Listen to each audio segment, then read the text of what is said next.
எல்லாரும் எப்படி இருக்கீங்க? நான் ரொம்ப நல்லா இருக்கேன். அதுக்கப்புறம் இன்னைக்கு வந்து நான் உங்ககிட்ட என்ன ஷேர் பண்ண போறேன்னா, முருகர் அப்பாவுக்கு வந்து நான் இன்னைக்கு அபிஷேகம் பண்ணி வழிபட்டேன். அத சொல்லப் போறேன். ஏன்னா நான் வந்து அபிஷேகம் பண்ணி கிட்டத்தட்ட 1 மாசம் ஆகுது. அவருக்கு வந்து முந்தி அபிஷேகம் பண்ணி தான் பூஜையே பண்ணுவேன். இப்போ 1 மாசமா என்னன்னு தெரியல, அபிஷேகம் என்னால பண்றதுக்கான சிச்சுவேஷனே அமையல. இன்னைக்கு வளர்பிறை சஷ்டி. நேத்து மதியம் மட்டும் விரதம் இருக்க முடிஞ்சது, என்னால இருந்தேன். ஆனால் விளக்கு போட முடியல. இன்றைக்கி வந்து வெள்ளிக்கிழமை காலையிலேயே அதிகாலையிலேயே பிரம்ம முகூர்த்தத்துலேயே சூப்பராக அபிஷேகம்லாம் பண்ணி விளக்கு போட்டு ரொம்ப ஜாலியாக என்ஜாய் பண்ணேன்.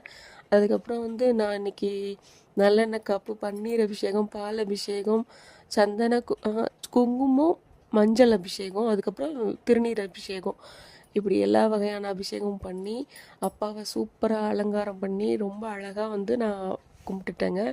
அது ரொம்ப சந்தோஷமாக இருந்துச்சு. இதோட ஃபுல் டீட்டெயில் வீடியோ வந்து யூடியூப்பில் இருக்குது.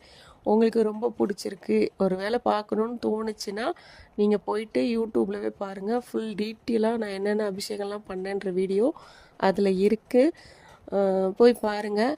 அந்த வீடியோ வந்து கிளியராக உங்களுக்கு ரொம்ப பிடிச்சிருக்கு அப்படின்னா கொஞ்சம் சப்ஸ்கிரைபும் பண்ணிக்கோங்க.